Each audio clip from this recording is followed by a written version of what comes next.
ਤਾਇਆ ਹਾਂ ਬਈ ਸ਼ੀਰਾ ਦੱਸ। ਉਦਾਂ ਤੂੰ ਮੈਨੂੰ ਕਹਿੰਦਾ ਨਾ ਮੇਰੀ ਬੜੀ ਬਣੀ ਹੋ ਆ ਨਾ ਮੈਨੂੰ ਜਾਣਦਾ ਉਹ ਜਾਣਦਾ ਇੱਥੇ ਬੰਦੇ ਆਪਣੇ ਆ ਤੈਨੂੰ ਨਹੀਂ ਬੁਲਾਇਆ ਅੰਬਾਨੀਆਂ ਨੇ ਵਿਆਹ ਦੇ ਵਿੱਚ। ਮੈਨੂੰ ਆਹੋ ਮੈਨੂੰ ਕਾਹਦਾ ਬੁਲਾਉਣਾ ਸੀ ਉਹਨਾਂ ਨੇ? ਲੈ ਸਾਰੇ ਰਸੂਖਦਾਰ ਬੰਦੇ ਬੁਲਾਇਆ ਸੀ ਤੇਰਾ ਇੰਨਾ ਰਸੂਖ ਆ ਪਿੰਡ 'ਚ। ਉਹ ਅਮਲੀਆ ਹਾਂ ਆ ਜੇਬ ਦੀਂਦੀ ਆ ਇੱਥੇ ਗੱਲ ਜਾਣ ਪਛਾਣ ਦੀ ਨਹੀਂ। ਆ ਵਾਲੀ ਦੇਖ ਲੈਂਦੇ ਆ। ਹਾਂ ਇਹ ਡੂੰਗੀ ਨਹੀਂ ਹੈ ਨਾ। ਆਹਾ ਉਹ ਡੂੰਗੀਆਂ ਜੇਬਾਂ ਵਾਲੇ ਗਏ ਉੱਥੇ ਇਹ ਪੰਗਾ। ਅਮੀਰ ਆਦਮੀ ਲੱਖਾਂਪਤੀ ਆਦਮੀ ਹਾਂ ਉਹ ਗੱਲ ਸਾਨੂੰ ਕਹਿਣ ਪੁੱਛਣਾ ਉੱਥੇ ਦੱਸ। ਸਾਨੂੰ ਤਾਂ ਉਹਨਾਂ ਲਾ ਕੇ ਖੜੇ ਹੋ ਕੇ ਮੇਲਾ ਵੀ ਨਹੀਂ ਦੇਖਣ ਜਾਣਾ ਸੀ।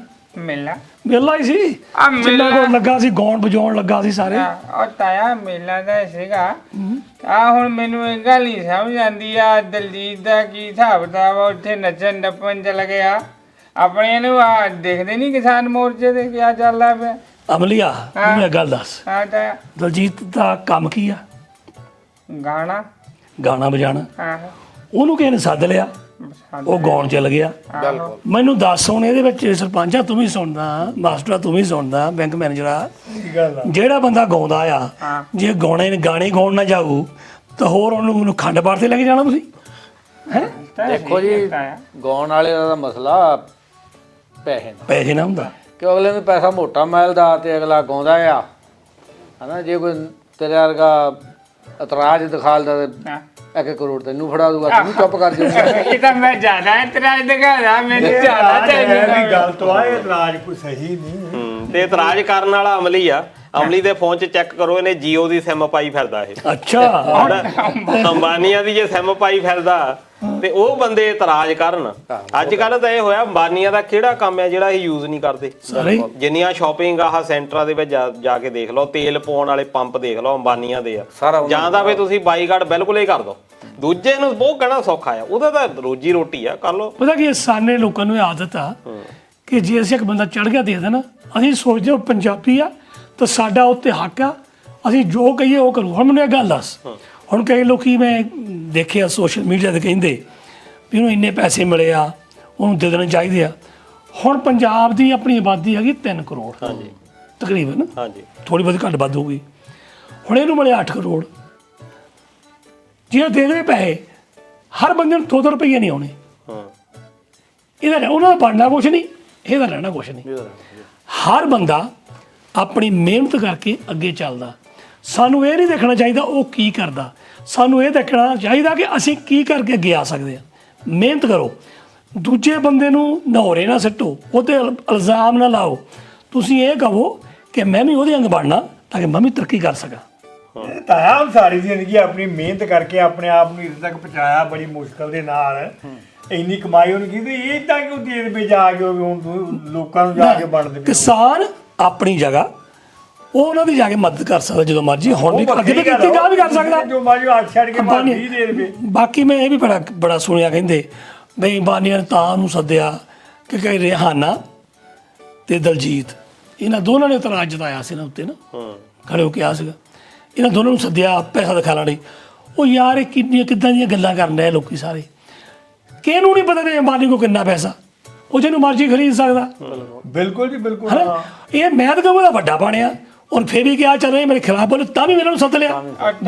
ਇਹਨਾਂ ਨੂੰ ਹਿੰਦੂ ਵਿਰੋਧੀ ਕਿਹਾ ਗਿਆ ਸੀ ਉਹਨਾਂ ਟਾਈਮਾਂ ਦੇ ਵਿੱਚ। ਉਹ ਦੇਖ ਹੁਣ ਜਿਨ ਗਿਆ ਸੀ ਉਹ ਕੰਗਣਾ ਆਹੋ ਉਹ ਨਾ ਤਿੰਨਾਂ ਚ ਨਾ ਤੇਨਾਂ ਚ ਜੇ ਵੀ ਇੰਨਾ ਸੀ ਕੰਗਣਾ ਨੂੰ ਸੱਦਦਾ ਫੇਰ ਮੈਂ ਸਵਾਦ ਮੰਨਦਾ ਤੇ ਕੰਗਣਾ ਵੀ ਆਉਂਦੀ ਉੱਥੇ ਸਾਹਮਣੇ ਇਹਨਾਂ ਨੂੰ ਵੀ ਸੱਦੀ ਆਉਂਦਾ ਉਹ ਇਹਨਾਂ ਨੂੰ ਮਾੜਾ ਚੰਗਾ ਕਹਿੰਦੀ ਫਿਰ ਇਸ ਗੱਲ ਮਾਰਦੇ ਉਹ ਨਾ ਸੱਦੀ ਵੀ ਹੈ ਨਹੀਂ।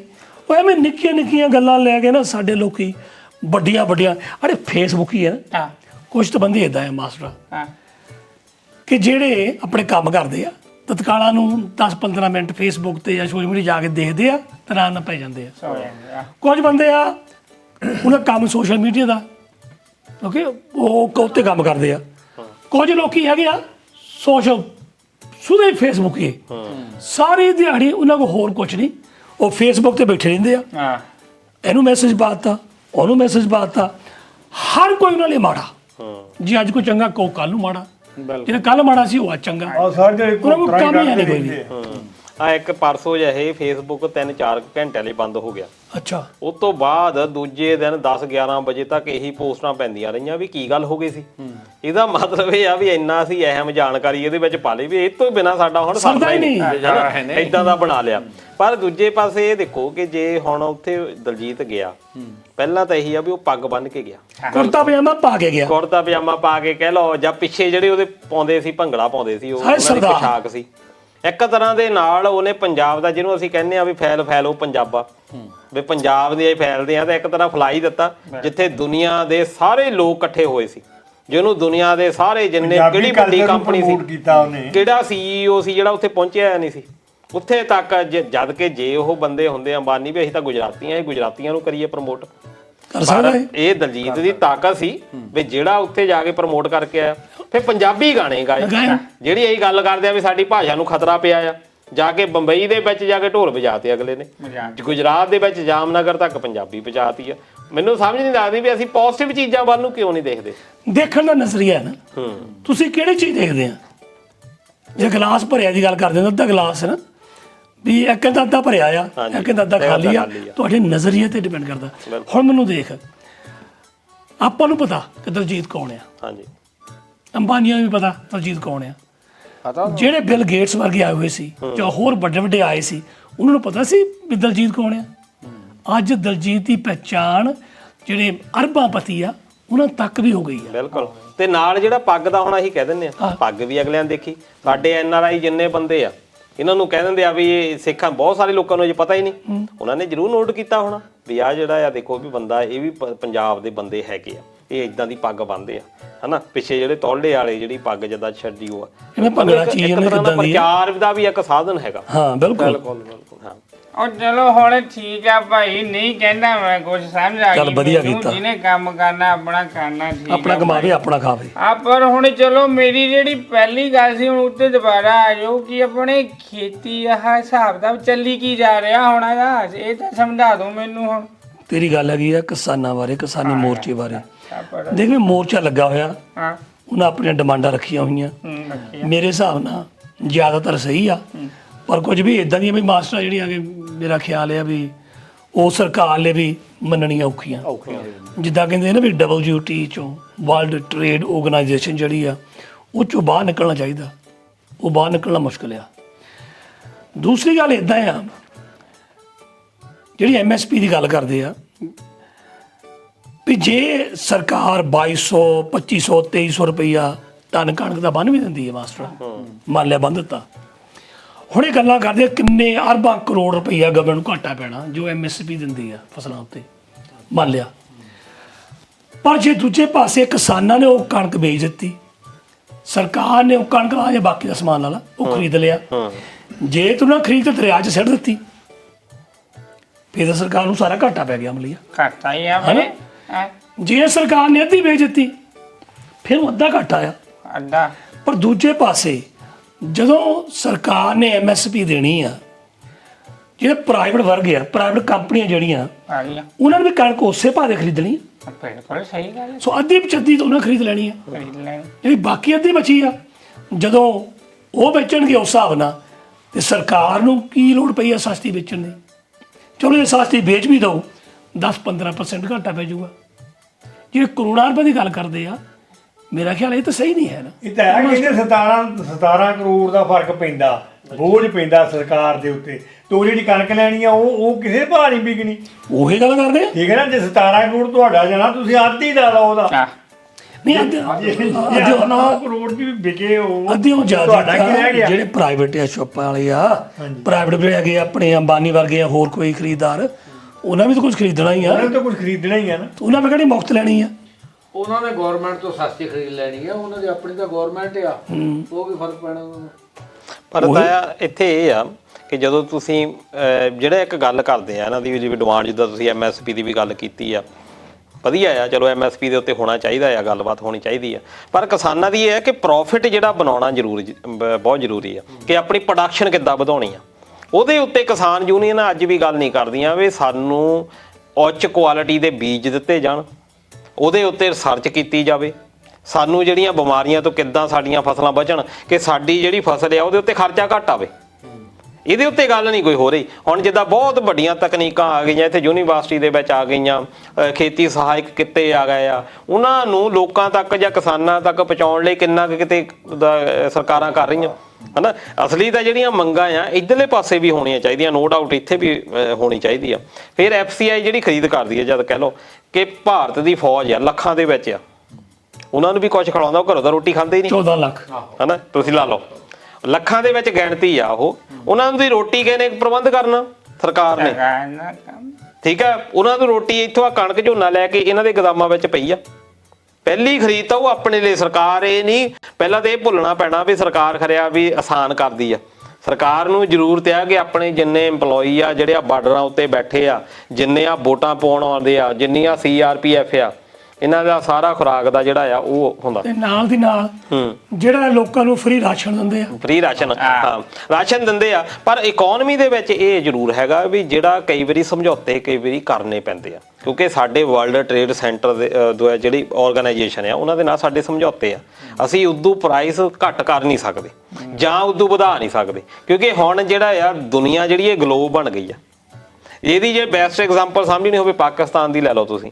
ਪਾਕਿਸਤਾਨ ਦੇ ਵਿੱਚ ਅੱਜ ਚਾਹ ਕੇ ਵੀ ਉਹ ਥੱਲੇ ਨਹੀਂ ਕਰ ਸਕਦੇ, ਕਿਉਂਕਿ ਉਹਨਾਂ ਦੇ ਜਿਹੜੇ ਸਾਰੇ ਰੇਟ ਆ ਬਾਹਰੋਂ ਹੀ ਹੁੰਦੇ ਆ, ਜਿਨ੍ਹਾਂ ਤੋਂ ਕਰਜ਼ਾ ਫੜਿਆ ਆ। ਨਹੀਂ ਇਹਦਾ ਨਾ ਜਿੱਦਾਂ ਉਹਨਾਂ ਦਾ ਜਿਹੜਾ ਟੈਕਸ ਬੇਸ ਆ ਪਾਕਿਸਤਾਨ ਦਾ ਬਹੁਤ ਛੋਟਾ ਆ।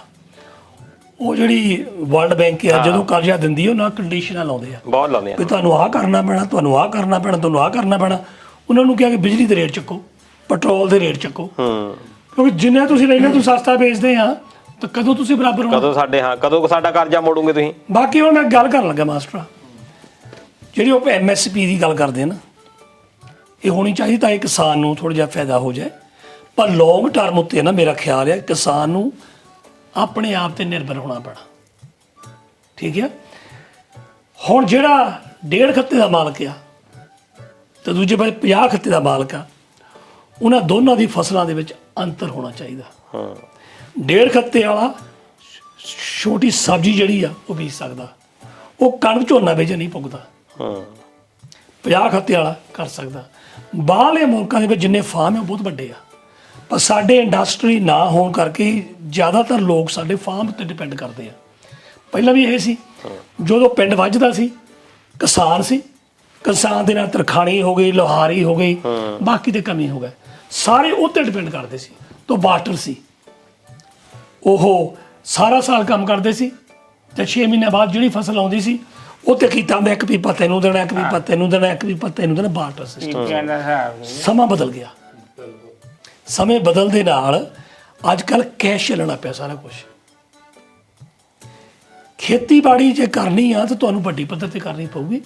ਮੈਂ ਸੌਰੀ ਆ ਕਈ ਲੋਕਾਂ ਨੂੰ ਸੁਣ ਕੇ ਮੈਨੂੰ ਗਾਲਾਂ ਵੀ ਸੈਕਟਰੀ ਮੇਰੀ ਗੱਲਾਂ ਸੁਣ ਕੇ, ਪਰ ਖੇਤੀ ਵੱਡੀ ਪੱਧਰ ਤੇ ਹੋਊਗੀ ਤਾਂ ਕਾਮਯਾਬ ਰਹਿਣੀ ਆ।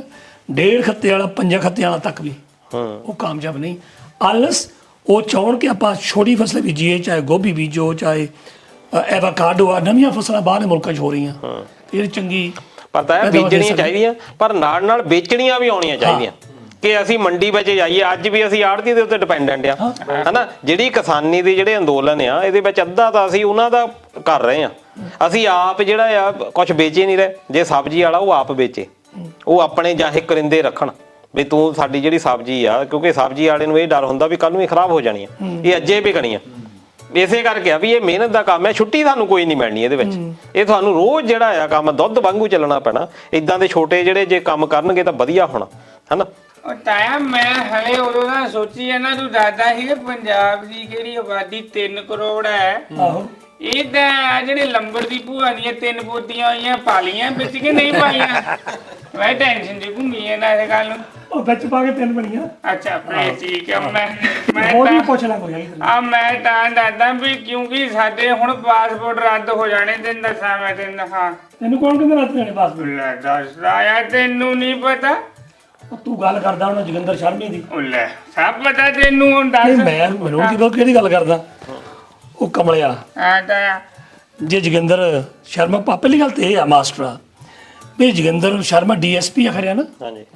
ਇਹਦੇ ਕੋਲ ਕਿਹੜਾ ਅਧਿਕਾਰ ਆ ਗਿਆ ਕਿ ਜਿਹੜੀ ਸੈਂਟਰਲ ਗਵਰਨਮੈਂਟ ਦੀ ਚੀਜ਼ ਆ ਇਹ ਰੱਦ ਕਰ ਸਕਦਾ? ਹਾਂ ਬਿਲਕੁਲ। ਇਹ ਥੋੜਾ ਜਿਹਾ ਇਹਦੇ ਉੱਤੇ ਬਹਿਸ ਚੱਲ ਪਈ ਆ ਤਾਇਆ ਕਿ ਜਿਹੜਾ ਭਾਰਤ ਦਾ ਸੰਵਿਧਾਨ ਆ ਤੁਹਾਨੂੰ ਆਰਟੀਕਲ 19 ਅਧੀਨ ਇਹ ਫੰਡਾਮੈਂਟਲ ਰਾਈਟ ਦਿੰਦਾ ਪਾਸਪੋਰਟ ਰੱਖਣ ਦਾ। ਇਹ ਅਧਿਕਾਰ ਆ, ਤੁਹਾਡੀ ਆਪਣੀ ਪ੍ਰਾਪਰਟੀ ਹੈ ਇਹ ਪ੍ਰਾਪਰਟੀ ਆ ਤੁਹਾਡੀ। ਤੁਹਾਨੂੰ ਬਾਹਰ ਵੀ ਤੁਸੀਂ ਜਾਓਗੇ, ਬਾਹਰ ਤੁਸੀਂ ਘੁੰਮ ਕੇ ਆਓਗੇ, ਈਵਨ ਬਾਹਰ ਕੁਝ ਹੋ ਜਾਂਦਾ ਆ, ਇੰਡੀਅਨ ਗਵਰਨਮੈਂਟ ਰਿਸਪੌਂਸੀਬਲ ਆ ਤੁਹਾਡੀ ਸੇਫਟੀ ਦੇ ਲਈ ਵੀ, ਕੰਸਰਨ ਰੱਖਦੀ ਆ। ਜਦੋਂ ਵੀ ਕਿਤੇ ਕੋਈ ਭਾਣਾ ਕੁਝ ਵੀ, ਜਿੱਦਾਂ ਹੁਣ ਆ ਇਜ਼ਰਾਈਲ ਦੇ ਵਿੱਚ ਜੰਗ ਲੱਗੀ ਆ, ਉਹ ਪਹਿਲਾਂ ਜੀ ਉਹਨਾਂ ਨੂੰ ਕਹਿ ਦਿੱਤਾ ਵੀ ਉਧਰਲੇ ਪਾਸੇ ਸਾਡੇ ਨਾਗਰਿਕ ਨਾ ਜਾਣ, ਕਿਉਂਕਿ ਜ਼ਿੰਮੇਵਾਰੀ ਇੰਨਾ ਫਿਕਰ ਰੱਖਦੇ ਆ। ਉਹੀ ਜਿਹੜਾ ਪਾਸਪੋਰਟ ਰੱਦ ਕਰ ਦੇਣਾ, ਪਾਸਪੋਰਟ ਕਿਹਨਾਂ ਹਾਲਾਤਾਂ ਦੇ ਵਿੱਚ ਰੱਦ ਕੀਤਾ ਜਾਂਦਾ? ਜਦੋਂ ਤੁਸੀਂ ਕੋਈ ਗਲਤ ਪਾਸਪੋਰਟ ਬਣਾਉਂਦੇ ਆ ਇੱਕ ਤਾਂ, ਜਾਂ ਹੁੰਦਾ ਵੀ ਜਦੋਂ ਤੁਹਾਡਾ ਕਿਸੇ ਦੂਜੇ ਦੇਸ਼ਾਂ ਦੇ ਨਾਲ ਕੋਈ ਜਸੂਸੀ ਦਾ ਮਾਮਲਾ ਜਾਂ ਭਾਰਤ ਦੇਸ਼ ਨੂੰ ਖਤਰਾ ਪੈ ਜਾਂਦਾ ਤੁਹਾਡੇ ਤੋਂ, ਵੀ ਜਾਣੀ ਤੁਹਾਨੂੰ ਲੱਗਦਾ ਵੀ ਤੁਸੀਂ ਵਿਦੇਸ਼ੀਆਂ ਨਾਲ ਲੜੇ ਆ, ਭਾਰਤ ਦੇਸ਼ ਨੂੰ ਤੁਹਾਡੇ ਤੋਂ ਖਤਰਾ, ਜਾਂ ਕੋਈ ਤੁਸੀਂ ਅੱਤਵਾਦੀ ਕੋਈ ਘਟਨਾਵਾਂ ਦੇ ਨਾਲ ਜੁੜੇ ਆ, ਵੀ ਤੁਸੀਂ ਭੱਜ ਜਾਣਾ ਆ ਬਾਹਰ ਨੂੰ, ਜਾਂ ਕੋਈ ਕ੍ਰਾਈਮ ਕੀਤਾ ਆ, ਤਾਂ ਕੈਂਸਲ ਕਰਨ ਦਾ ਆ। ਦੇਸ਼ ਦੀ ਸੁਰੱਖਿਆ ਦਾ ਮਸਲਾ। ਜਿਹੜਾ ਬੰਦਾ ਆਪਣੇ ਲਈ ਮੰਗ ਰੱਖਦਾ, ਮੰਗ ਤਾਂ ਇਹ ਵੀ ਪਾਰਲੀਮੈਂਟ ਅਸੈਂਬਲੀ ਦੇ ਬਾਹਰ ਲੈ ਕੇ ਬਹਿ ਜਾਂਦੇ ਆ, ਬਾਹਰ ਆ ਗਿਆ ਝੰਡੇ ਲੈ ਕੇ ਬੈਠੇ ਹੁੰਦੇ ਆ, ਫਿਰ ਆਪ ਕਿਉਂ ਬਹਿੰਦੇ ਆ? ਕਿਉਂਕਿ ਭਾਰਤ ਦੇ ਸੰਵਿਧਾਨ ਵਿੱਚ ਇਹ ਵੀ ਪ੍ਰਾਵਧਾਨ ਆ ਬਈ ਤੁਹਾਨੂੰ ਅਧਿਕਾਰ ਆ ਕਿ ਤੁਸੀਂ ਪ੍ਰੋਟੈਸਟ ਕਰ ਸਕਦੇ ਆ, ਹਨਾ, ਜ਼ਬਾਨ ਆਪਣੀ ਰੱਖ ਸਕਦੇ ਆ। ਹਾਂ, ਆਪਣੀ ਜਿਹੜੀ ਆ ਗੱਲ ਰੱਖ ਸਕਦੇ ਆ। ਪਰ ਉਹ ਜਿਹੜਾ ਜੋਗਿੰਦਰ ਸ਼ਰਮਾ ਉਹ ਕਹਿ ਰਿਹਾ ਜੀ ਅਸੀਂ ਦੇਖ ਰਹੇ ਆ ਵੀ ਕੈਮਰੇ ਦੇਖ ਰਹੇ ਆ ਵੀ ਉਹਦੇ ਉੱਤੇ ਵੀ ਉਹਦੀ ਭੰਨ ਤੋੜ ਜਿਹੜੀ ਕੀਤੀ ਆ, ਭੰਨ ਤੋੜ ਦਾ ਜਿਹੜਾ ਆ ਉਹ ਹੋਰ ਤਰ੍ਹਾਂ ਦਾ ਕਾਨੂੰਨ ਆ। ਜਿਹੜਾ ਕਾਨੂੰਨ ਹੈ ਤੁਹਾਨੂੰ ਫਾਈਨ ਹੋ ਸਕਦਾ, ਤੁਹਾਨੂੰ ਫਾਈਨ ਹੋ ਜਾਊ, ਤੁਹਾਨੂੰ ਜੇਲ੍ਹ ਹੋ ਜਾਊ। ਸਾਡੇ ਪਾਸਪੋਰਟ ਵਾਲੀ ਗੱਲ ਇਹ ਕਿਉਂ ਕੀਤੀ ਗਈ ਆ? ਇਹ ਇਸ ਕਰਕੇ ਕੀਤੀ ਗਈ ਕਿ ਪੰਜਾਬ ਦੇ ਜਿੰਨੇ ਲੋਕ ਆ ਉਹ ਅੱਜ ਵੀ ਇੱਕ, ਚਾਹੇ ਤੂੰ ਹੀ ਆ, ਤੈਨੂੰ ਜੇ ਪੁੱਛਿਆ ਜਾਵੇ ਬਾਹਰ ਨੂੰ ਜਾਣਾ, ਲੈ ਮੈਂ ਹੁਣ ਲੈ ਜਾਊਂਗਾ ਜਹਾਜ਼ ਦਾ ਬਾਅਦ ਚ ਮੈਨੂੰ ਵੀਜ਼ਾ ਦੇ ਦੇਣਾ। ਪੰਜਾਬ ਹਰਿਆਣੇ ਦੇ ਕੇ ਲੈ ਜਾਇਓ ਕਿਸੇ ਵੀ ਬੰਦੇ ਨੂੰ, ਹੁਣ ਸਰਪੰਚ ਨੂੰ ਪੁੱਛ ਲਓ, ਰੋਜ਼ ਦੇ ਕਿੰਨੇ ਸਭ ਤੋਂ ਜ਼ਿਆਦਾ ਬਿਜ਼ੀ ਇਹ ਦੂਏ ਕਰਾਉਣ ਚ ਰਹਿੰਦੇ ਆ, ਫਾਰਮਟਾਂ ਚ ਵੀ ਚਲੋ ਬਣਨੇ ਆ, ਬਹੁਤ ਲੋਕ ਆ ਜਾਣਦੇ, ਬਹੁਤ ਕਾਲੇ ਆ, ਹਨਾ। ਵੀਜ਼ਾ ਰੱਦ ਕਰ, ਵੀਜ਼ੇ ਕਿਹਨਾਂ ਦੇ ਆ? ਉਹ ਵੀ ਸਾਡੇ ਬੰਦੇ ਹੀ ਆ, NRI ਆ। ਇੱਕ ਤਰ੍ਹਾਂ ਦੇ ਨਾਲ ਇਹ ਡਰਾਵਾ ਹੁੰਦਾ, ਇਹ ਡਰਾਵਾ ਹੈ ਲੋਕਾਂ ਵਾਲਾ। ਮੈਂ ਵੀ ਉਹਨੇ ਕਿ ਡਰਾਵਾ ਦਿੱਤਾ ਗਿਆ ਤਾਂ ਕਿ ਲੋਕ ਜਿਹੜੇ ਆ ਇਸ ਢੰਗ ਨਾਲ ਪਿੱਛੇ ਹਟ ਜਾਣ। ਦੂਜੇ ਪਾਸੇ ਮਾਸਟਰ ਆ, ਇਹ ਸਾਨੂੰ ਤਾਂ ਪਹਿਲਾਂ ਹੀ ਅੱਤਵਾਦੀ ਕਹੀ ਜਾਂਦੇ ਆ ਕਿ ਤੁਸੀਂ ਅੱਤਵਾਦੀ ਆ, ਤੁਸੀਂ ਖਾਲਿਸਤਾਨੀ ਆ, ਤੁਸੀਂ ਦੇਸ਼ ਲਈ ਖਤਰਾ ਆ, ਤੁਸੀਂ ਦੇਸ਼ ਧਰੋਹੀ ਆ, ਜਿਹੜਾ ਵੀ ਨਾਂ ਲੱਗਦਾ ਸਾਰੇ ਖਿਤਾਬ ਸਾਨੂੰ ਦੇਈ ਜਾਂਦੇ ਆ, ਹਨਾ। ਫਿਰ ਮੈਂ ਕਹਿੰਦਾ ਵੀ ਜੇ ਇੰਨਾ ਹੀ ਤਾਂ ਫਿਰ ਪੰਜਾਬ ਨੂੰ ਆਡੀ ਕਰ ਦੇਣੇ ਜੇ ਨਹੀਂ ਰੱਖਣਾ ਨਾਲ। ਜੇ ਅੱਡ ਕਰ ਢੰਗ ਦੇ ਨਾਲ NRIs ਨੂੰ ਵੀ ਮੈਨੂੰ ਤਾਂ ਲੱਗਦਾ ਵੀ ਉਹ ਸਮਝਾਉਣਾ। ਦੇਖੋ ਅੱਜ ਜੇ ਪਾਕਿਸਤਾਨ ਚਲੋ ਹੁਣ ਤਾਂ ਬਹੁਤ ਕਮਜ਼ੋਰ ਹੋ ਗਿਆ, ਭਾਰਤ ਨਾਲੋਂ ਜ਼ਿਆਦਾ ਸਟਰੋਂਗ ਰਿਹਾ ਪਿਛਲੇ ਇਕਨੋਮਿਕਲੀ ਪਹਿਲਾਂ ਜਦੋਂ ਯਾਦ ਹੋਇਆ ਸਟਰੋਂਗ ਰਿਹਾ। ਅਮਰੀਕਾ ਦੀ ਐਨ ਪਿੱਠ ਲੱਗਦੀ ਹੁੰਦੀ ਸੀ ਨਾਲ, ਪੂਰਾ ਸਹਿਯੋਗ ਸੀ ਉਹਨਾਂ ਦਾ। ਉਹਨਾਂ ਦਿਨਾਂ ਦੇ ਵਿੱਚ ਵੀ ਇੱਕ ਪੰਜਾਬੀ ਸੀਗੇ ਜਿਹੜੇ ਬਚਾ ਗਏ, ਨਹੀਂ ਤਾਂ ਕਈ ਦੇਖਿਆ ਤੁਸੀਂ ਵੀ ਰਾਜਸਥਾਨ ਜਾਂ ਗੁਜਰਾਤੀਆਂ ਤੋਂ ਉਹਨਾਂ ਨੂੰ ਖਤਰਾ ਪੈਦਾ ਹੋਇਆ, ਹਨਾ। ਖਤਰਾ ਜਿਹੜਾ ਆ ਜਿੰਨਾ ਵੀ ਆ ਇਹਨਾਂ ਲੋਕਾਂ ਤੋਂ ਇੱਧਰੋਂ ਹੀ ਪੈਦਾ ਹੋਇਆ। ਉਹਨਾਂ ਨੂੰ ਵੀ ਪਤਾ ਹੈ ਇਹ ਗੱਲ, ਨੋ ਡਾਊਟ ਕਿ ਸਰਕਾਰਾਂ ਦੇਖੋ ਇਹ ਹੁੰਦਾ ਕਿ ਇਕਨੋਮਿਕਲੀ ਉਹਨਾਂ ਨੇ ਸਾਰਾ ਦੇਸ਼ ਚਲਾਉਣਾ, ਉਹਨਾਂ ਦੀਆਂ ਵੀ ਕੁਝ ਮਜਬੂਰੀਆਂ ਹੋ ਸਕਦੀਆਂ। ਹੋ ਸਕਦਾ ਵੀ ਜਿਹੜੇ ਸਾਡੇ ਅੱਜ ਕਿਸਾਨ ਲੀਡਰ ਆ ਇਹਨਾਂ ਨੂੰ ਪ੍ਰਧਾਨ ਮੰਤਰੀ ਬਣਾ ਦਈਏ ਕੱਲ ਨੂੰ, ਹੋ ਸਕਦਾ ਜਿਹੜੇ ਅੱਜ ਇਹ ਮੰਗਾਂ ਰੱਖਦੇ ਆ ਕੱਲ ਨੂੰ ਇਹੀ ਪੂਰੀਆਂ ਨਾ ਕਰਨ। ਹੁਣ ਆ ਗਗਨ ਅਨਮੋਲ ਮਾਨ ਸੀ, ਇਹ ਕਹਿੰਦੀ ਜੇ MSP ਤਾਂ ਅਸੀਂ ਚੁਟਕੀਆਂ ਦੇ ਵਿੱਚ ਚਲਾ 5 ਮਿੰਟ ਚ 5 ਮਿੰਟ ਚ ਚਲਾ ਦੇਣੀ ਆ, 5 ਮਿੰਟ ਚ ਚਲਾ ਦੇਣੀ। ਉਹੀ ਹੁਣ ਮੈਂ ਇਹੀ ਗੱਲ ਇਹਨਾਂ ਨੂੰ ਪੁੱਛਣਾ ਚਾਹਾਂਗਾ ਕਿ ਬੀਬਾ ਜੀ ਮੈਨੂੰ ਇੱਕ ਗੱਲ ਤਾਂ ਦੱਸੋ, ਜੀਵਨ ਦਾ ਕੋਈ ਬਲ ਤੇ ਦੱਸੋ। ਸਾਰੇ ਮਸਲੇ ਦੱਸਦੇ ਪਏ ਨੇ, ਮਸਲੇ ਦਾ ਕੋਈ ਹੱਲ ਤਾਂ ਦੱਸੋ। ਵਾਹ ਬਈ ਵਾਹ, ਅਮਲੀ ਢੋਕਦਾ ਸਹੀ ਮੈਂ ਇਹਦੇ ਵਿੱਚ। ਮਸਲਾ ਲੈ ਗਿਆ ਨੇ ਤੂੰ ਜੇ ਸਰਕਾਰ ਨਹੀਂ ਉਹ ਅਸੀਂ 5 ਮਿੰਟਾਂ ਚ ਕਰ ਦਿੰਨੇ ਆ, ਘੰਟਿਆਂ ਚ ਕਰ ਦਿੰਨੇ ਆ। ਮੁਰਗੇ ਕਹਿੰਦੇ ਆ ਉਦੋਂ ਕਹਿ ਹੋ ਗਿਆ ਇੱਕਦਮ ਹੀ ਮੁੱਕਰ ਜਾਂਦੇ ਆ। ਹਾਂ, ਹੁਣ ਸਵਾਮੀਨਾਥਨ ਰਿਪੋਰਟ ਕਿਹਨਾਂ ਨੇ ਕਰਵਾਈ? ਕਾਂਗਰਸੀਆਂ ਨੇ।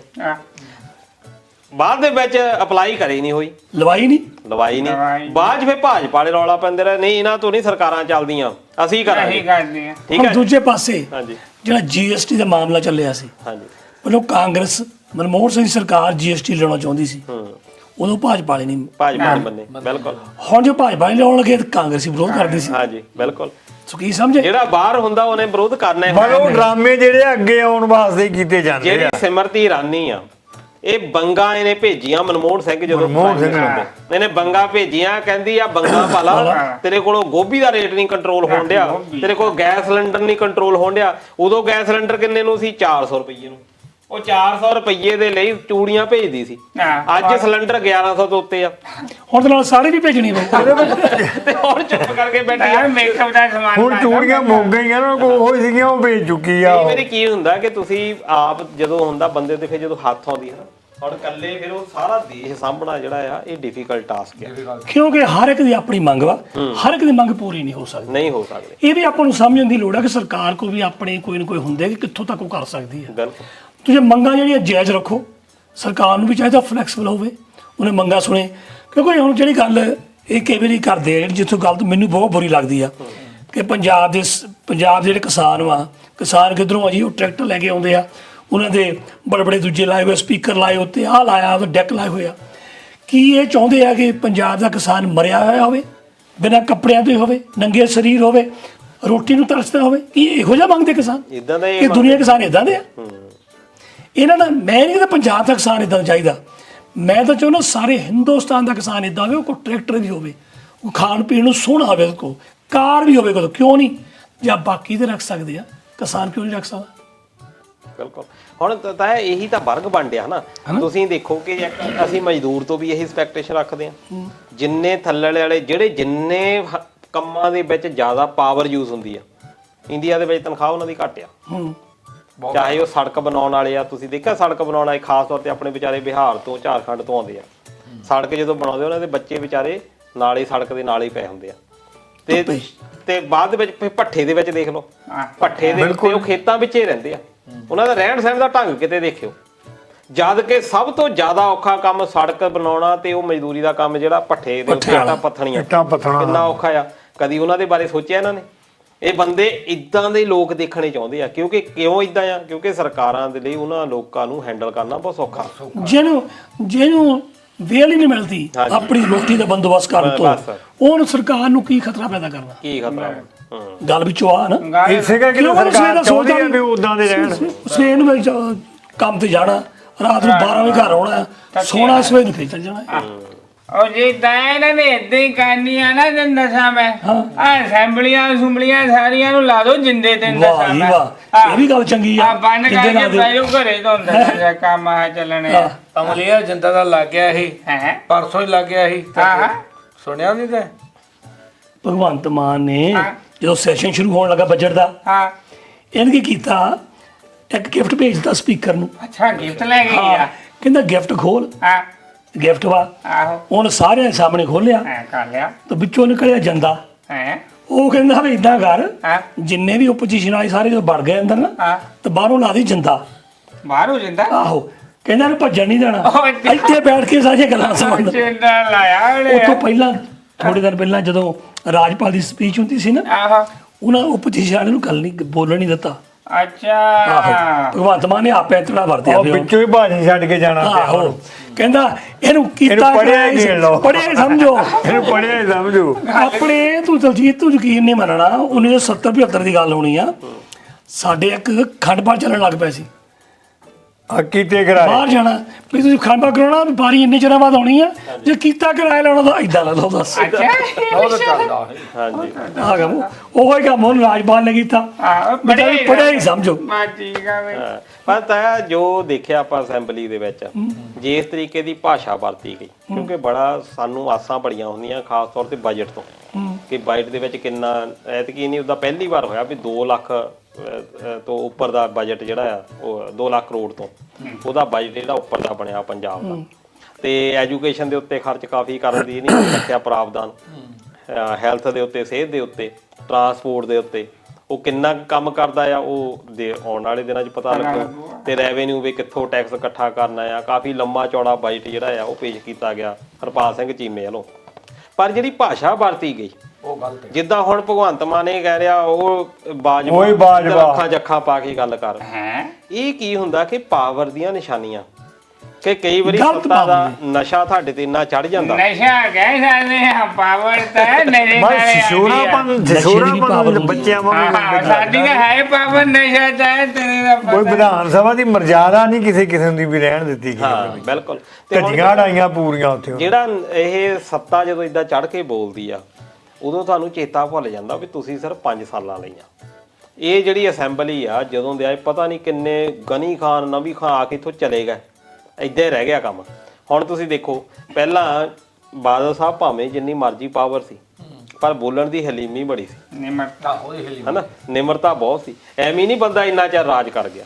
ਪਰ ਇਹਦੀ ਜਿਹੜੀ ਭਾਸ਼ਾ ਹੁੰਦੀ ਆ, ਸਿੱਧੇ ਟਾਰਗੇਟ ਕਰਨੇ, ਵਿਰੋਧੀਆਂ ਨੂੰ ਹੁਣ ਇੱਥੇ ਰੌਲਾ ਪਹਿਲਾਂ ਕੀ ਹੁੰਦਾ ਸੀ ਜਦੋਂ ਅਕਾਲੀ ਆਉਂਦੇ ਸੀ ਜਾਂ ਕਾਂਗਰਸੀ ਆਉਂਦੇ ਸੀ ਇਹੀ ਰੌਲਾ ਪਾਉਂਦੇ ਸੀ ਇਹ ਜੀ ਸਾਡੀ ਆਵਾਜ਼ ਨਹੀਂ ਸੁਣ ਦਿੰਦੇ ਸਾਡੀ ਆਵਾਜ਼ ਨੂੰ ਸਪੀਕਰ ਬੰਦ ਕਰ ਦਿੰਦੇ ਆ ਇਹ ਵੀ ਹੁਣ ਇਹੀ ਕੰਮ ਕਰਦੇ ਆ ਦੇਖੋ ਬਾਦਲ ਸਾਹਿਬ ਤੇ ਰੀਸ ਨਹੀਂ ਕਰ ਰਹੇ ਬਾਦਲ ਸਾਹਿਬ ਬੋਲਣ ਦੇ ਮਸਲੇ ਦੇ ਵਿੱਚ ਉਹਦਾ ਤੁਸੀਂ ਕੁਛ ਕਹੋ ਕਿ ਮੈਂ ਤੁਹਾਡੇ ਘਰ ਆ ਜਾਣਾ ਤੁਸੀਂ ਮੇਰੇ ਕੋਲ ਨਾ ਆਓ ਮੈਂ ਤੁਹਾਡੇ ਕੋਲ ਆ ਜਾਣਾ ਉਹ ਤਾਂ ਢਿੱਡ 'ਚ ਵੜ ਹੱਸ ਕੇ ਕਹਿੰਦਾ ਢਿੱਡ 'ਚ ਵੜ ਜਾਂਦਾ ਢਿੱਡ 'ਚ ਵੜ ਜਾਂਦਾ ਢਿੱਡ 'ਚ ਵੜ ਜਾਂਦਾ ਬਾਅਦ ਜੋ ਮਰਜ਼ੀ ਹੋਵੇ ਜੋ ਮਰਜ਼ੀ ਇਹਨਾਂ ਦੀ ਤਾਂ ਭਾਸ਼ਾ ਹੀ ਬਹੁਤ ਵੱਖਰੀ ਹੋ ਗਈ ਭਾਸ਼ਾ ਬਹੁਤ ਵੱਖਰੀ ਹੋ ਬਹੁਤ ਵੱਖਰੀ ਹੋ ਹਾਂ ਗਈ ਤੇ ਉੱਥੇ ਜਿਹੜੀਆਂ ਵਿਚਾਰਾਂ ਹੋਣੀਆਂ ਚਾਹੀਦੀਆਂ ਸੀ ਉਹਨਾਂ ਦੇ ਉੱਤੇ ਕੋਈ ਅੱਜ ਵੀ ਬੋਲਣ ਨੂੰ ਤਿਆਰ ਨਹੀਂ ਵੀ ਜਿਹੜੇ ਮਸਲੇ ਆ ਪੰਜਾਬ ਦੇ ਉੱਤੇ ਕਿਸਾਨੀ ਦੇ ਮਸਲੇ ਰੱਖ ਲਓ ਕਿਉਂਕਿ ਮੈਜੋਰਟੀ ਸਾਡੀ ਕਿਸਾਨੀ ਦੇ ਉੱਤੇ ਗੱਲਾਂ ਹੋਣੀਆਂ ਚਾਹੀਦੀਆਂ ਇਹਦੇ ਵਿੱਚ ਇਹ ਕਹਿ ਦੋ ਵੀ ਅਸੀਂ ਤੁਹਾਨੂੰ ਜਿੰਦਾ ਲਾ ਦੇਣਾ ਤੇ ਮਾਜ਼ੀ ਇੱਥੇ ਦੂਜੇ ਪਾਸੇ ਉਹਨਾਂ ਨੇ ਵੀ ਬਿੱਟੂ ਕਿਹੜੇ ਚੱਕ ਲੁਧਿਆਣੇ ਇਹ ਗੱਲ ਦੀ ਮਨ ਇੱਕ ਥੋੜਾ ਸਾਰੇ ਇੱਕੋ ਜਿਹੇ ਆ ਸਾਰੇ ਬਿਲਕੁਲ ਉਧਰੋਂ ਲੁਧਿਆਣੇ ਉਹ ਲਾਈ ਜਾਂਦਾ ਨਗਰ ਨਿਗਮ ਨੂੰ ਰਵਨੀਤ ਬਿੱਟੂ ਆਹੋ ਨਾ ਉਹ ਜਿੰਦਾ ਲਾਉਂਦਾ ਤੇ ਇਹਦਾ ਮਤਲਬ ਤਾਂ ਇਹ ਹੈ ਵੀ ਕਾਂਗਰਸੀਆਂ ਨੇ ਭਗਵੰਤ ਮਾਨ ਨੂੰ ਵੀ ਸਿਖਾਇਆ ਆਹ ਨਾ ਸੋਰੇ ਨਕਸ਼ੇ ਕਦਮ ਤੇ ਚੱਲਦਾ ਵੇ ਨਾਲੇ ਮਾਸਟਰਾ ਜਿਹਦੇ ਕੋਲ ਪਾਵਰ ਆ ਜਾਂਦੀ ਨਾ ਉਹ ਆਪਣੀ ਪਾਵਰ ਦਾ ਰੰਗ ਦਿਖਾਉਂਦਾ ਹੈ ਕਿ ਨਹੀਂ ਇਹ ਤਾਂ ਕੋਈ ਨਹੀਂ ਸੋਚਦਾ ਵੀ ਜੇ ਮੈਂ ਅੱਜ ਆਇਆ ਮੈਂ ਚੰਗੇ ਕੰਮ ਕਰੂੰਗਾ ਤਾਂ ਸ਼ਾਇਦ ਮੈਨੂੰ ਗਾਂ ਵਿੱਚ ਚਾਂਸ ਮਿਲੂ ਜੀ ਬਿਲਕੁਲ ਇੱਕ ਦੋ ਚਾਰ ਲੈਣਾ ਆ ਕਈ ਪੀਰ ਪਕੰਬਰ ਔਲੀਏ ਆਏ ਤਾਂ ਚਲੇ ਗਏ ਕਈ ਪੀਰ ਪਕੰਬਰ ਔਲੀਏ ਆਏ ਤਾਂ ਚਲੇ ਗਏ ਨਾ ਉਹ ਰਹੇ ਨਾ ਤੂੰ ਰਹਿਣਾ ਬਸ ਇੰਨਾ ਕੁ ਯਾਦ ਰੱਖੀ ਇੰਨਾ ਯਾਰ ਸਹੀ ਗੱਲ ਆ ਬਿਲਕੁਲ ਹੁਣ ਇਹ ਕਹਿੰਦੇ ਆ ਵੀ ਇਹ ਜਿੰਦਾ ਲਾਉਂਦਾ ਅਸੀਂ ਕਿਹੜੇ ਦਿਹਾੜੀ ਤੇ ਲਿਆਂਦੇ ਹਾਂ ਉਹ ਦਿਹਾੜੀ ਵਾਲੀ ਆ ਇਹ ਵੇ ਤੁਹਾਨੂੰ ਨਹੀਂ ਪਤਾ ਤਾਇਆ ਮੈਂ ਵੀ ਮੈਨੂੰ ਵੀ ਥੋੜਾ ਉੱਤੇ ਲੱਗਿਆ ਨਾ ਕਹਿੰਦੇ ਇਹਨਾਂ ਨੂੰ ਦਿਹਾੜੀ ਦਿੰਦੇ ਆ ਆਹੋ ਤੈਨੂੰ ਵੀ ਪਤਾ ਦੇਖ ਅਮਲੀਆ ਇਹ ਕਿਹਨੂੰ ਨਹੀਂ ਪਤਾ ਨਾਲੇ ਆਪੇ ਤਾਂ ਕਹਿੰਦੇ ਵੀ ਸਾਰਿਆਂ ਨੂੰ ਪਤਾ ਆਹੇ ਹੈ ਨੀ? ਦੇਖ ਉਦਾਂ ਦਾ ਭੱਤਾ ਮਿਲਦਾ ਇਹਨਾਂ ਨੂੰ ਤਨਖਾਹ ਮਿਲਦੀ ਆ ਕਿ ਮਾਸਟਰਾ ਹਾਂਜੀ ਪਰ ਜਦੋਂ ਪਾਰਲੀਮੈਂਟ ਬੈਠਦੀ ਆ ਨਾ ਵਿੱਚ ਆਉਂਦੇ ਆ ਜਿਹੜੇ ਦੂਰੋਂ ਨੇੜੇ ਆਉਂਦੇ ਆ ਆਹੋ ਇਹ ਡਿਪੈਂਡ ਕਰਦਾ ਕਿੱਡੀ ਦੂਰੋਂ ਤੁਸੀਂ ਆਉਂਦੇ ਆ ਉਹਦੇ ਹਿਸਾਬ ਨਾਲ ਤੁਹਾਨੂੰ ਆਪਣੇ ਪੈਟਰੋਲ ਦਾ ਭੱਤਾ ਮਿਲਦਾ ਕਿਲੋਮੀਟਰਾਂ ਦੇ ਹਿਸਾਬ ਕਿਲੋਮੀਟਰ ਦੇ ਹਿਸਾਬ ਨਾਲ ਫਿਰ ਤੁਹਾਨੂੰ ਰਹਿਣ ਦਾ ਭੱਤਾ ਮਿਲਦਾ ਫਿਰ ਮੋਬਾਈਲ ਫੋਨ ਤੇ ਪਲਾਨ ਤੇ ਲਏ ਹੋਏ ਆ ਪਰ ਫਿਰ ਮੋਬਾਈਲ ਫੋਨ ਦਾ ਵੀ ਨਾ ਭੱਤਾ ਮਿਲਦਾ ਉਹ ਬੱਲੇ ਫੋਨ ਵਾਲਾ ਵੀ ਪਤਾ ਹਾਂ, ਉਹ ਵੀ ਵਧੀਆ ਪਤਾ ਨਹੀਂ ਲੱਗਦਾ। ਪਤਾ ਇਤਾ ਰਹਿਣ ਦਾ ਖਾਣ ਦਾ ਹਰ ਚੀਜ਼ ਦਾ ਸਾਰੇ ਗਾਏ ਦਾ। ਉਹਨਾਂ ਨੂੰ ਖਰਚਾ ਮਿਲਦਾ ਪਰ ਜਿਹੜਾ ਅੱਗੋਂ ਪਿੱਛੋਂ ਲੈ ਲੈਂਦੇ ਹੋਣੇ ਉਹ ਵੱਖਰੀ ਗੱਲ ਆ ਤੇ ਅੰਦਰ ਜਾ ਕੇ ਜਾਂਦੇ ਕਹਿੰਦੇ ਆ ਅਸੀਂ ਤਾਂ ਚੱਲੇ ਅਸੀਂ ਬਾਹਰ ਦਿਹਾੜੀ ਦੇ ਆਏ ਅਸੀਂ ਬਾਹਰ ਚੱਲੇ ਆ ਅਸੀਂ ਆਪਣੇ ਘਰ ਦੇ ਕੰਮ ਕਰ ਲਈਏ ਚੰਡੀਗੜ੍ਹ ਘੁੰਮ ਲਈਏ ਹੈਨਾ ਤੇ ਇਸੇ ਕਰਕੇ ਜਿਹੜਾ ਪੰਜਾਬ ਹੈ ਅੱਜ ਪਿਛੜਦਾ ਜਾ ਰਿਹਾ ਹੁਣ ਪੰਜਾਬ ਦਾ ਸਥਾਨ ਹੈ ਕਿਸੇ ਵੇਲੇ ਨੰਬਰ 1 ਹੁੰਦਾ ਸੀ ਹੁਣ ਥੱਲਿਓਂ ਦੂਜੇ ਨੰਬਰ ਤੇ ਆ ਇਹ ਪਬਲਿਕ ਦੇ ਪੈਸੇ ਦੀਆਂ ਜਿਸ ਢੰਗ ਨਾਲ ਧੱਜੀਆਂ ਉਡਾਉਣ ਮਨੀਪੁਰ ਤੋਂ ਬਾਅਦ ਆ ਇਹ ਕਰਜ਼ਾਈ ਕਰਤਾ ਹਾਂਜੀ। ਪੰਜਾਬ ਨੂੰ ਇਹਨਾਂ ਤੁਸੀਂ ਨੇ ਆਪੇ ਦੇ ਲੋ ਬਾਕੀ ਗੱਪਾਂ ਮਾਰੀ ਜਾਂਦੇ ਆ ਅਸੀਂ ਅੰਨਦਾਤੇ ਆ ਅਸੀਂ ਫਲਾਨੇ ਆ ਉਹ ਆ ਇਹ ਸਿਰਫ ਇੱਕ ਭੁਲੇਖਾ ਪਿਆ ਆ ਜਿਹੜੀ ਪਹਿਲੀ ਗੱਲ ਸੀ ਉਹੀ ਚੱਕੀ ਜਾਂਦੇ ਆ ਦੁਨੀਆ ਕਿਤੇ ਗਾਹ ਨਾ ਗਈ ਹੁਣ ਦੇਖ ਮੋਦੀ ਨੇ ਗੁਜਰਾਤ ਦੇ ਵਿੱਚ ਚਿੱਪ ਬਣਾਉਣ ਦੀਆਂ ਵੱਡੀਆਂ ਫੈਕਟਰੀਆਂ ਲੱਗਣ ਲੱਗੀਆਂ 20 ਬਿਲੀਅਨ ਡਾਲਰ ਦੀ ਇਨਵੈਸਟਮੈਂਟ ਹੋਣੀ ਹੈ ਇੰਡੀਆ ਦੇ ਵਿੱਚ 10 ਬਿਲੀਅਨ ਗਵਰਨਮੈਂਟ ਨੇ ਦੇਣੀ ਹੈ ਸਹਾਇਤਾ ਟਾਟਾ ਵੱਲੋਂ ਤੇ ਕੁਝ ਬਾਹਰਲੀਆਂ ਕੰਪਨੀਆਂ ਵੱਲੋਂ ਮਿਲ ਕੇ ਜਾਂ ਵੱਖਰੇ ਵੱਖਰੇ ਉੱਥੇ ਲੱਗੇ ਪਲਾਂਟ ਲੱਗਣ ਗਏ ਆ ਸੁਪਰ ਚਿਪ ਦੇ ਜਿਹੜੇ ਕੰਪਿਊਟਰਾਂ 'ਚ ਪੈਂਦੇ ਚਿਪ ਜੀ ਉਹ ਸਾਰੀ ਇਨਵੈਸਟਮੈਂਟ ਕਿੱਥੇ ਚੱਲੀ ਆ ਗੁਜਰਾਤ ਦੇ ਵਿੱਚ ਪਰ ਉਹਦਾ ਤਾਂ ਇਦਾਂ ਆ ਕਿ ਜਿੱਦਾਂ ਹੁਣ ਆਪਣੀ ਜਿਹੜੀ ਜ਼ਮੀਨ ਆ ਖੇਤੀਬਾੜੀ ਨਾਲ ਰਿਲੇਟਡ ਆ ਇਹ ਵੈਸੇ ਸਹੀ ਵੀ ਆ ਗੱਲਾਂ ਜੇ ਅਸੀਂ ਇੱਕ ਦੇਸ਼ ਦੇ ਤੌਰ ਤੇ ਦੇਖੀਏ ਹੁਣ ਰਾਜਸਥਾਨ ਤੇ ਗੁਜਰਾਤ ਰੱਖ ਲਓ ਰੇਤੀਲਾ ਇਲਾਕਾ ਉਹਨੀ ਹੁਣ ਪੰਜਾਬ ਦਾ ਮੁਕਾਬਲਾ ਤਾਂ ਕਰ ਨਹੀਂ ਰਹਿਣਾ ਉੱਥੇ ਲਾਓ ਜਿੰਨੀ ਇੰਡਸਟਰੀ ਆ ਇਧਰੋਂ ਖੇਤੀਬਾੜੀ ਦਾ ਕਰੋ ਪਰ ਜਿਹੜੀ ਇਨਕਮ ਆ ਉਹ ਤੁਸੀਂ ਫਿਰ ਬਰਾਬਰ ਸਾਰੇ ਸਟੇਟਸ ਨੂੰ ਜਿਹੜਾ ਸੰਘੀ ਢਾਂਚੇ ਦਾ ਜਿਹੜਾ ਨਮੂਨਾ ਆ ਜਿੱਥੇ ਕੁਝ ਹੁੰਦਾ ਜਿੱਥੇ ਇੰਡਸਟਰੀ ਲੱਗਦੀ ਆ ਠੀਕ ਆ ਸਾਨੂੰ ਮਨਜ਼ੂਰ ਆ ਇੱਥੇ ਨਹੀਂ ਤੁਸੀਂ ਇੰਡਸਟਰੀ ਲਾਉਣੀ ਪਰ ਜਿਹੜੀ ਇੱਥੇ ਖੇਤੀ ਹੁੰਦੀ ਆ ਤੁਸੀਂ ਇਹਦਾ ਵਾਜਬ ਮੁੱਲ ਦਿਓ ਇੱਕ ਸਾਂਝੇ ਖਾਤੇ ਵਿੱਚ ਦਿਓ ਹੁਣ ਤੁਸੀਂ ਜਦੋਂ ਤੁਸੀਂ ਇਹਦੀ ਵੰਡ ਦੇਖੋਗੇ ਗੁਜਰਾਤ ਨੂੰ ਜ਼ਿਆਦਾ ਪੈਸਾ ਜਾਂਦਾ ਹੁੰਦਾ GST ਸਾਰਿਆਂ ਤੋਂ ਪੰਜਾਬ ਸਭ ਤੋਂ ਵੱਧ ਦੇਣ ਡਿਆ ਹੁੰਦਾ ਤੇ ਜਦੋਂ ਵੰਡਣੇ ਆ ਉਹ ਉੜੀਸਾ ਵਰਗੇ ਜਿਹੜੇ ਕਹਿੰਦੇ ਜੀ ਉਹ ਗਰੀਬ ਆ ਹਨਾ ਉਹਨੂੰ ਜ਼ਿਆਦਾ ਭੇਜ ਦੇਣੇ ਆ ਤੇ ਸਾਡੇ ਵੱਲ ਜਿਹੜੇ ਖਰਚਾ ਆ ਉਹ ਤੇ ਨਾਲੇ ਗੱਲ ਹੈ ਕਿ ਦੱਸ ਹੁਣ ਮੈਨੂੰ ਜਿਹੜਾ ਕਹਿੰਦੇ ਪੰਜਾਬ ਥੱਲੇ ਦੂਜੇ ਨੰਬਰ ਤੇ ਆ ਗਿਆ ਹੁਣ ਤੂੰ ਇੱਕ ਟੈਂਕ ਖਰੀਦਣਾ ਹੋਵੇ ਜੇ ਕਹਿੰਦਾ ਗੁਜਰਾਤ 'ਚ ਟੈਂਕ ਬਣਦਾ ਜਾਂ ਮੱਧ ਪ੍ਰਦੇਸ਼ ਟੈਂਕ ਬਣਦਾ ਇੱਕ ਟੈਂਕ ਜੇ ਤੂੰ ਖਰੀਦਣਾ ਹੋਵੇ ਸਾਰੇ ਪੰਜਾਬ ਦੀ ਇੱਕ 6 ਮਹੀਨੇ ਦੀ ਕਮਾਈ ਚਲ ਜਾਣੀ ਉਹ 'ਚ ਅੱਛਾ ਜਿਹੜੇ ਵੱਡੇ ਟੈਂਕ ਬੜੇ ਮਹਿੰਗੇ ਆ ਮੰਗੇ ਜਹਾਜ਼ ਲੈਣਾ ਫਾਈਟਰ 40 ਮਿਲੀਅਨ ਡਾਲਰ ਦੇ ਆਉਂਦੇ ਅਮਰੀਕਨ ਦੇ ਦੱਸ ਕਿੰਨੀ ਕਣਕ ਬੀਜਣੀ ਪਊਗੀ ਕਣਕ ਕਿੱਥੋਂ ਮੁਕਾਬਲਾ ਕਰ ਲਓ ਇੰਡਸਟਰੀ ਦਾ ਹੋਣਾ ਬੇਸ਼ੱਕ ਪੰਜਾਬ ਖੇਤੀ ਪ੍ਰਧਾਨ ਸੂਬਾ ਇਹਦੇ ਵਿੱਚ ਇੰਡਸਟਰੀ ਬਸ ਉਹੀ ਤਾਂ ਗੱਲ ਹੈ। ਇਹੀ ਅਸੀਂ ਕਹਿੰਦੇ ਆ ਵੀ ਤੁਸੀਂ ਕਿਸਾਨੀ ਮਾਰਨੀ ਆ, ਇੰਡਸਟਰੀ ਕੋਈ ਦੇਣੀ ਨਹੀਂ, ਫਿਰ ਬੰਦਾ ਕਿੱਥੇ ਜਾਊ? ਸਾਨੂੰ ਜਿਹੜਾ ਪੈਕੇਜਿੰਗ ਜਿਹੜੀ ਹੁਣ ਇਹ ਫਰੂਟ ਉੱਗਦਾ ਉਹਨੂੰ ਕੈਨਾਂ ਵਿੱਚ ਪੈਕ ਕਰਕੇ ਵੇਚਿਆ ਜਾਵੇ, ਹਾਂਜੀ ਸਬਜ਼ੀਆਂ ਪੈਕ ਕੀਤੀਆਂ ਜਾਣ। ਇਹ ਪੈਕੇਜਿੰਗ ਦਾ ਬਹੁਤ ਸਾਰਾ ਬਿਜ਼ਨਸ ਜਿਹੜਾ ਪੰਜਾਬ ਚੱਲ ਸਕਦਾ, ਬਿਲਕੁਲ। ਕਿਉਂਕਿ ਖੇਤੀ ਦੇ ਨਾਲ ਰਿਲੇਟਡ ਆ। ਜਦੋਂ ਹਰਸਿਮਰਤ ਕੌਰ ਬਾਦਲ ਬਣੀ ਆ, ਇੱਥੇ ਮਿਨਿਸਟਰ ਬਣੀ ਆ ਮੋਦੀ ਸਰਕਾਰ 'ਚ ਹੀ, ਉਹਦੇ ਵਿੱਚ ਡੱਬਾ ਬੰਦ ਜਿਹੜੇ ਫੂਡ ਸੀ, ਹਾਂ ਡੱਬਾ ਬੰਦ ਪ੍ਰੋਸੈਸਿੰਗ ਇੰਡਸਟਰੀ, ਪ੍ਰੋਸੈਸਿੰਗ, ਹਾਂਜੀ ਫੂਡ ਪ੍ਰੋਸੈਸਿੰਗ ਦਾ ਉਹਦੀ ਮਿਨਿਸਟਰ ਸੀ। ਹੁਣ ਤੁਸੀਂ ਦੱਸੋ ਵੀ ਪੰਜਾਬ ਦੇ ਵਿੱਚ ਕਿੱਥੇ ਲੱਗਾ ਆ ਉਹ ਇੰਡਸਟਰੀ? ਇੱਕ ਨਹੀਂ, ਇਹਨੇ ਕੋਸ਼ਿਸ਼ ਕੀਤੀ ਆ, ਪਰ ਜੇ ਸੁਧਾਰਨਾ ਹੋਣੀ ਚਾਹੀਦੀ ਸੀ। ਆਪਣੇ ਹੁਣ ਆ ਦੁਆਬੇ ਦੀ ਗੱਲ ਕਰ ਲਓ, ਆਪਣੇ ਆਲੇ ਦੁਆਲੇ ਇੱਥੇ ਆਲੂ ਬਹੁਤ ਹੁੰਦਾ, ਆਲੂ ਵਾਲੀਆਂ 2-4 ਫੈਕਟਰੀਆਂ ਨੂੰ ਛੱਡ ਕੇ ਉਸ ਦਾ ਤਾਂ ਹੀ ਸਾਨੂੰ ਆਲੂ ਸਿੱਟਣੇ ਪੈਂਦੇ ਆ, ਹਨਾ। ਟਮਾਟਰਾਂ ਦੀ ਤੁਸੀਂ ਗੱਲ ਲਾ ਲਓ, ਟਮਾਟਰਾਂ ਦਾ ਪੇਸਟ, ਪਾਊਡਰ, ਕਿੰਨਾ ਕੁਝ ਬਣ ਸਕਦਾ ਬਹੁਤ। ਜੇ ਤੁਸੀਂ ਇਹਦੇ ਨਾਲ ਰਿਲੇਟਡ ਤੇ ਗੰਨੇ ਦੀਆਂ ਜਿਹੜੀਆਂ ਨਾਲੇ ਉਹ ਪ੍ਰੀਜ਼ਰਵ ਹੋ ਸਕਦਾ, ਬਿਲਕੁਲ ਤੁਸੀਂ ਬਣਾ ਕੇ ਵੇਰ ਵਿੱਚ ਰੱਖ ਸਕਦੇ ਹੋ, ਤੁਸੀਂ ਸੁੱਟਣ ਦੀ ਲੋੜ ਨਹੀਂ ਇਸ ਵੇਰ ਕਈ ਸਾਲ ਰਹਿ ਜਾਂਦੇ ਆ ਜੀ, ਹਨਾ। ਤੇ ਉਹੀ ਗੱਲ ਇਹੀ ਆ ਵੀ ਅੰਬਾਨੀ ਅਡਾਨੀ ਜਿਹੜੇ ਆ ਉਹਨਾਂ ਨੂੰ ਇਹ ਚੀਜ਼ਾਂ ਪਤਾ ਆ, ਉਹ ਉਸੇ ਟਮਾਟਰ ਨੂੰ ਕੌਡੀਆਂ ਦੇ ਭਾਅ ਖਰੀਦ ਕੇ ਬਾਅਦ ਦੇ ਵਿੱਚ ਉਹਨੂੰ ਪ੍ਰੋਸੈਸ ਕਰਕੇ ਵੇਚ ਰਹੇ ਆ। ਦੇਖੋ ਮੈਂ ਇਹ ਖਿਲਾਫ ਨਹੀਂ ਆ ਕਿ ਅਡਾਨੀ ਜਾਂ ਅੰਬਾਨੀ ਇੰਨੇ ਵੱਡੇ ਕਿਉਂ ਹੋ ਰਹੇ ਆ। ਕੋਈ ਜਿਹੜਾ ਕਦੇ ਬਿਜ਼ਨਸ ਇੱਕ ਸੱਤਾ ਉੱਪਰ ਪਹੁੰਚ ਜਾਣਾ, ਉਸ ਤੋਂ ਬਾਅਦ ਉਹਲੇ ਵੱਡੇ ਹੋਣਾ ਬੜਾ ਸੌਖਾ ਹੁੰਦਾ। ਬਿਲਕੁਲ, ਉਹ ਪੈਸਾ ਕੋਲ ਹੁੰਦਾ, ਤੁਸੀਂ ਇਨਵੈਸਟ ਕਰ ਸਕਦੇ, ਐਕਸਪੀਰੀਅੰਸ ਤੁਹਾਡੇ ਕੋਲ ਹੁੰਦਾ, ਵਰਕਫੋਰਸ ਤੁਹਾਡੇ ਕੋਲ ਹੁੰਦਾ। ਪਰ ਫਿਰ ਵੀ ਨਵੇਂ ਪਲੇਅਰਾਂ ਨੂੰ ਚਾਂਸ ਦੇਣਾ ਬਹੁਤ ਜ਼ਰੂਰੀ ਆ। ਜਿੰਨੀ ਜ਼ਿਆਦਾ ਇੰਡਸਟਰੀ ਪੰਜਾਬ ਵਿੱਚ ਜਾਂ ਬਾਕੀ ਸਟੇਟਾਂ 'ਚ ਲੱਗਦੀ ਆ, ਜਿੰਨਾ ਜ਼ਿਆਦਾ ਐਕਸਪੋਰਟ ਕਰਦਾ ਆ ਜਿਹੜਾ ਹਿੰਦੁਸਤਾਨ, ਪੰਜਾਬ ਜਾਂ ਬਾਕੀ ਸਟੇਟਾਂ, ਉਨੀਆਂ ਗਾਂਹ ਜਾ ਸਕਦੀਆਂ। ਦੂਸਰਾ ਜਿਹੜਾ ਬਹੁਤ ਜ਼ਿਆਦਾ ਲੋੜ ਆ ਇਸ ਵੇਲੇ, ਆਪਾਂ ਨੂੰ ਸਮੇਂ ਦੀ ਲੋੜ ਹੈ, ਜਿਹਦੀ ਮੰਗ ਕੋਈ ਨਹੀਂ ਕਰ ਰਿਹਾ।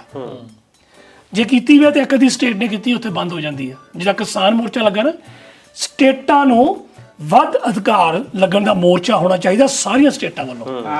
ਇਹਦਾ ਰੀਜ਼ਨ ਹੈ ਕਿ ਸਟੇਟਾਂ ਦੇ ਵਿੱਚ ਕੰਪੀਟੀਸ਼ਨ ਆਵੇ।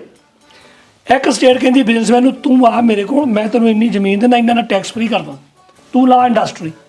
ਦੂਜੀ ਸਟੇਟ ਕਹੂਗੀ ਮੈਂ ਕਰਦੀ ਹਾਂ, ਤੂੰ ਇਦਾਂ ਕਰ। ਇਹਦੇ ਨਾਲ ਕੀ ਹੁੰਦਾ, ਬਿਜ਼ਨਸ ਤੁਹਾਡੇ ਖਿੱਤੇ ਦੇ ਵਿੱਚ ਆਉਂਦਾ। ਤਾਂ ਸਭ ਤੋਂ ਹਮੇਸ਼ਾ ਬਾਹਰਲੇ ਮੁਲਕਾਂ 'ਚ ਦੇ ਲਓ, ਇੰਗਲੈਂਡ ਦੇ ਲਓ, ਛੋਟੀ ਜਿਹੀ ਕੰਟਰੀ ਆ, ਹਾਂਗਕਾਂਗ ਦੇ ਲਓ, ਛੋਟੀ ਜਿਹੀ ਕੰਟਰੀ ਆ, ਸਿੰਗਾਪੁਰ ਨਿੱਕੀ ਜਿਹੀ ਕੰਟਰੀ ਆ। ਅਗਰ ਤੁਹਾਡੇ 'ਚ ਬਿਜ਼ਨਸ ਜਾਂ ਫੈਕਟਰੀਆਂ ਤੁਹਾਡੀਆਂ ਲੱਗਦੀਆਂ ਨਾ, ਉਹ ਜ਼ਿਆਦਾ ਬੰਦੇ ਇੰਪਲੋਏ ਕਰਦੇ ਆ। ਤੂੰ ਕਹਿੰਦਾ ਵੀ ਅੱਧੇ ਖੱਤੇ ਦੀ ਫੈਕਟਰੀ ਦੇ ਵਿੱਚ 100 ਬੰਦਾ ਕੰਮ ਕਰ ਸਕਦਾ, ਖੱਤੇ 'ਚ ਆਲੂ ਪੱਟਣ ਨੂੰ ਕਿੰਨੇ ਕੰਮ ਕਰ ਲੈਣਗੇ? ਲਗਾਤਾਰ ਨਹੀਂ ਕੰਮ ਕਰ ਸਕਦੇ। ਸੋ ਇੰਡਸਟਰੀ ਦਾ ਹੋਣਾ ਬੜਾ ਜ਼ਰੂਰੀ ਆ, ਔਰ ਇੰਡਸਟਰੀ ਲਾਉਣ ਲਈ ਤੁਹਾਨੂੰ ਸਟੇਟਾਂ ਨੂੰ ਵੱਧ ਅਧਿਕਾਰ ਚਾਹੀਦੇ ਆ। ਹੁਣ ਤਾਂ ਜਿਹੜੀ ਤੁਸੀਂ ਪਾਲਿਸੀਆਂ ਦੀ ਗੱਲ ਕਰਦੇ ਹੁਣ ਆ ਸੁੱਖ ਵਿਲਾਸ ਦੇ ਚੱਲਿਆ ਆ ਰੌਲਾ। ਪਹਿਲਾਂ ਉੱਥੇ ਪੋਲਟਰੀ ਫਾਰਮ ਸੀ ਬਾਦਲਾਂ ਦਾ, ਉੱਥੇ ਤੁਸੀਂ ਕੋਈ ਵੀ ਇਮਾਰਤ ਨਹੀਂ ਸੀ ਬਣਾ ਸਕਦੇ। ਪਾਲਿਸੀ ਚੇਂਜ ਕੀਤੀ ਵੀ ਨਹੀਂ ਬਣਾ ਸਕਦੇ ਆ, ਆਪਣਾ ਉਹ ਬਣਾ ਲਿਆ, ਬਹੁਤ ਥੋੜੇ ਸਮੇਂ ਲਈ ਕੀਤੀ। ਜਦੋਂ ਬਣਾ ਲਿਆ, ਜਦੋਂ ਬਣ ਕੇ ਤਿਆਰ ਹੋ ਗਿਆ, ਕਹਿੰਦੇ ਹੋਰ ਕੋਈ ਬਣਾ ਨਹੀਂ ਸਕਦਾ, ਪਾਲਿਸੀ ਖਤਮ ਆ ਇਹ। ਭਗਵੰਤ ਮਾਨ ਦੀ ਉਹ ਤਾਂ ਗੱਲ ਸਹੀ ਆ। ਫਿਰ ਉਹ ਕਹਿੰਦਾ ਵੀ ਉਹਦੇ ਵਿੱਚ ਸਭ ਤੋਂ ਵੱਡਾ ਸ਼ੇਅਰ ਹੈਗਾ ਇਹਦਾ ਸੁਖਬੀਰ ਬਾਦਲ ਦਾ, ਦੂਜਾ ਸ਼ੇਅਰ ਹਰਸਿਮਰਤ ਕੌਰ ਬਾਦਲ ਦਾ, ਤੀਜਾ ਸ਼ੇਅਰ ਇਹਨਾਂ ਦੀ ਜਿਹੜੀ ਉਹ ਡੱਬ ਵਾਲੀ ਟਰਾਂਸਪੋਰਟ ਹੈ ਉਹਦਾ। ਵੀ ਇਹਦਾ ਜਵਾਬ ਦਿੰਦਾ ਆ ਅਕਾਲੀ ਦਲ, ਜਿਹਦਾ ਕੋਈ ਵਿੱਚ ਸ਼ੇਅਰ ਹੀ ਹੈ ਨਹੀਂ। ਠੀਕ ਆ ਵੀ ਜਿਹੜੀ ਜਿੰਨੀਆਂ ਵੀ ਅੱਜ ਤੱਕ ਅਸੀਂ ਹੁਣ ਦੇਖੋ ਕੰਮ ਕੀਤੇ ਹੋਣਗੇ, ਅਕਾਲੀ ਦਲ ਦਾ ਬਹੁਤ ਇੱਕ ਇਤਿਹਾਸਿਕ ਸਥਾਨ ਆ, ਬਹੁਤ ਕੰਮ ਕੀਤਾ ਪੰਜਾਬ ਨੂੰ ਇੱਥੇ ਤੱਕ ਲਿਆਉਣ ਲਈ, ਬੜਾ ਕੰਮ ਆ। ਜਾਣੀ ਜਿਹੜੇ ਪੁਰਾਣੇ ਜਿਹੜੇ ਲੀਡਰ ਆ, ਪਰ ਹੁਣ ਦੇ ਲੀਡਰਾਂ ਨੇ ਤਾਂ ਆਪਣੇ ਘਰੇ ਭਰੇ ਆ। ਬਿਲਕੁਲ। ਪਰ ਹੁਣ ਲੋਕੀ ਅਵੇਅਰ ਹੋ ਗਏ। ਜੇ ਭਗਵੰਤ ਮਾਨ ਅੱਜ ਸਾਨੂੰ ਬੁਰਾ ਲੱਗਦਾ, ਉਹ ਤਾਂ ਹੀ ਆਇਆ ਜੇ ਪੁਰਾਣੇ ਨੇ ਸਹੀ ਨਹੀਂ ਕੀਤਾ, ਸਹੀ ਨਹੀਂ ਕੀਤਾ, ਤਾਂ ਹੀ ਲੋੜ ਪਈ ਆ, ਹਨਾ। ਪਰ ਚਾਹੇ ਉਹ ਚੰਗਾ ਤੇ ਚਾਹੇ ਮਾੜਾ, ਇਹ ਗੱਲ ਬਹੁਤ ਚੰਗੀ ਹੋ ਗਈ ਮਾਸਟਰਾ। ਉਹਦੇ ਆਉਣ ਨਾਲ ਬਾਕੀਆਂ ਨੂੰ ਵੀ ਡਰ ਪੈ ਗਿਆ ਵੀ ਹੁਣ ਕੋਈ ਵੀ ਸਾਡੇ ਨਾਲ ਆ ਸਕਦਾ ਨਵਾਂ। ਬਿਲਕੁਲ। ਐਟਲੀਸਟ ਜੇ ਕਾਂਗਰਸ ਆਉਂਦੀ ਆ ਜਾਂ ਅਕਾਲੀ ਆਉਂਦੇ ਆ ਆਪਣੇ ਬੀਜੇਪੀ ਦੇ ਨਾਲ ਰਲ ਕੇ, ਉਹਨਾਂ ਨੂੰ ਪਤਾ ਆ ਜੋ ਕੰਮ ਸਹੀ ਨਹੀਂ ਕਰਨਗੇ ਨਾ, ਜਿਹੜੀ ਪਬਲਿਕ ਆ ਉਹਦੇ ਹੱਥ ਤਾਕਤ ਆ, ਉਹ ਤੁਹਾਨੂੰ ਫੱਟੇ ਤੇ ਬਿਠਾ ਸਕਦੀ ਆ।